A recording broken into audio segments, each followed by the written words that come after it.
Assalamu alaikum, I'm Manar from Morocco and you're watching Moroccastani Reactions. In today's video I react to Pakistan Aate Hi, doctor Zakir Naik کا پہلا special interview. So آئیے دیکھتے ہیں. Let's start the video. 1 2 3. السلام علیکم ناظرین. Doctor Zakir Naik نے پاکستان پہنچتے ہی دھماکہ دار انٹرویو دے دیا جس میں انہوں نے بتایا کہ حکومتیں کس طرح سے لوگوں کا دھیان بٹانے کے لیے مختلف کارڈز استعمال کرتی ہیں. اس کے علاوہ جو لوگ مناظرے کے لیے ڈاکٹر ذاکر نائک کو چیلنج کر رہے تھے انہیں بھی ڈاکٹر ذاکر نائک نے بڑا تسلی بخش جواب دے دیا. آئیے پہلے ان کی گفتگو سنتے ہیں پھر اس پر بات کرتے ہیں. بسم اللہ الرحمن الرحیم. ناظرین, اس وقت ہمارے ساتھ عالم اسلام کی اور خاص طور پہ جنوبی ایشیا جتنے بھی مسلمان ہمارے دنیا میں بستے ہیں ان کی انتہائی معزز اور ہر دل عزیز شخصیت معروف عالم دین جناب ڈاکٹر ذاکر نائک ہمارے ساتھ موجود ہیں. السلام علیکم سر. وعلیکم السلام ورحمۃ اللہ وبرکاتہ. ڈاکٹر صاحب, آپ سب سے پہلے تو آپ سے یہ پوچھنا چاہتا ہوں کہ دنیا بھر کی طرح پاکستان میں بھی آپ کے کروڑوں چاہنے والے ہیں. الحمدللہ رب اشرح صدری ویسر لی امری واحلل عقدۃ من یفقهوا قولی. پاکستانی الحمدللہ دنیا میں سارے ملکوں میں بسے, تو میں ہزاروں پاکستانی کو ملتا ہوں, چاہے میں دبئی جاتا ہوں, سعودی جاتا ہوں, جاپان میں بھی ماشاء اللہ. اور میں پاکستان ایک بار آیا تھا 1991 میں, ایک بار جب میں تقریر نہیں کرتا تھا. تو پاکستانی جو آپ سے محبت کرتے ہیں, پاکستان میں آپ کو دیکھتے ہیں, دنیا بھر میں آپ جہاں جاتے ہیں آپ کا استقبال کرتے ہیں, آپ کی تقریر سننے کے لیے آتے ہیں, لیکچر سنتے ہیں, تو ان کے لیے کوئی میسج آپ دینا چاہیں گے؟ الحمدللہ چاہے پاکستانوں کا ایک مسلمان ہوں دنیا میں یہ کہنا چاہتا ہوں کہ دنیا میں سب سے بہترین کتاب ہے قرآن. تو میں چاہتا ہوں کہ ہر مسلمان اور ہر غیر مسلمان قرآن کو ترجمے کے ساتھ پڑھے اور اس کے معنی کے اوپر عمل کرے. اچھا ڈاکٹر صاحب, ایک بات میں نے دیکھی جو ہمارے بھارت کے اندر پاکستان سے زیادہ تعداد میں مسلمان آباد ہیں, جیسے 20 کروڑ ہم کہتے ہیں, پاکستان میں تو ہم سمجھتے ہیں کہ 25 سے 30 کروڑ آبادی مسلمانوں کی بھارت میں بھی ہے. تو اکثر میں نے یہ سنا ہے کچھ ہمارے انڈین بھائی, مسلمان بھائی, وہ کہتے ہیں کہ انڈیا میں آنے والی جو بھی مسائل, جو پرابلمز ہیں پولیٹیکلی ان کے اوپر ہوتی ہیں, اس کی ایک وجہ پاکستان بھی ہے, یا پاکستان سے آنے والے بیانات ہیں, یا کوئی ایسی ہار جیت کا کرکٹ میں یا کھیلوں میں, تو اس سے ان کے اوپر پریشر بہت بڑھ جاتا ہے. تو آپ کیا سمجھتے ہیں, ایسا کچھ ہے؟ یہ میرے نظریے سے یہ زیادہ پالیٹکس ہے. تو پولیٹیکل لوگ ایک بہانہ ڈھونڈتے ہیں کس طریقے سے لوگوں کو مین مدعے سے ہٹانے کے لیے. تو اگر کچھ پاکستان میں کچھ پولیٹیکل پرابلم ہیں تو لوگ کو اس کا دھیان اٹھانے کے لیے انڈیا کی توجہ دیتے ہیں, انڈیا میں پالیٹیشن وہ کرتے ہیں, اور خود کا کچھ تکلیف ہے, خود کی کچھ کمزوری ہے, لوگ اعتراض کر رہے تو دھیان ہٹانے کے لیے پاکستان پہ ڈائیورٹ کرتے ہیں. تو یہ پولیٹیکل ایک بہانہ ہے لوگ کو ایک دوسرے سے دھیان ہٹانے کے لیے. ورنہ میرے حساب سے دیکھے جاؤ تو جتنے بھی ہندوستان میں چاہے غیر مسلم ہو یا مسلم ہو یا پاکستان مسلمان ہیں, وہ ایک دوسرے سے محبت کرتے ہیں.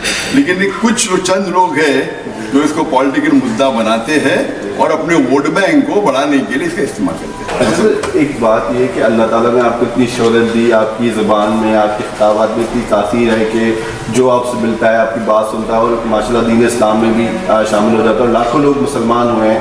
اس کے باوجود کچھ لوگ آپ کی مخالفت کرتے ہیں. آپ کے انڈیا میں کچھ آپ کے خطابات میں کچھ شہروں میں پابندی لگا دی, انگلینڈ نے آپ کو ویزا دینے سے انکار کیا, اور بھی آپ کے ساتھ اس طرح کے مسائل. ایسا کیوں؟ یہ بھی پالیٹکس ہے, کیوں آپ کے خلاف ہوتے ہیں؟ نہیں, یہ پالیٹکس نہیں, یہ عام ہے.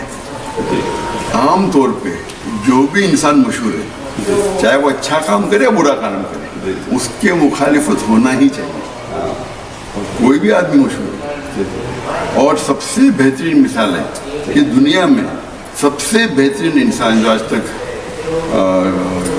رہ چکا ہے وہ ہے محمد صلی اللہ علیہ وسلم ساری دنیا میں. اور ایک غیر مسلمان بھی کہتے ہیں کہ the most influential human being on the face of the earth according to Michael H Hart Muhammad صلی اللہ علیہ وسلم. سب سے زیادہ کتاب اگر کوئی انسان کے خلاف لکھی گئی ہے وہ محمد صلی اللہ علیہ وسلم. آپ سمجھیں, محمد صلی اللہ علیہ وسلم کے چاہنے والے, ماننے والے مسلمان تقریباً 2 ملین ہوئیں گے. کچھ غیر مسلمان نہیں مانتے, لیکن 2 بلین سے زیادہ لوگ ان کے خلاف ہیں. اسی طریقے سے کوئی بھی انسان پاپولر, اچھا کام کرے برا کام کرے, اس کے لوگ خلاف ہوتے ہیں. اور قرآن کی آیت ہے سورہ فرقان میں, سورہ نمبر 25 آیت نمبر 30 میں, ہر پیغمبر کے پیچھے ہم نے دشمن رکھے.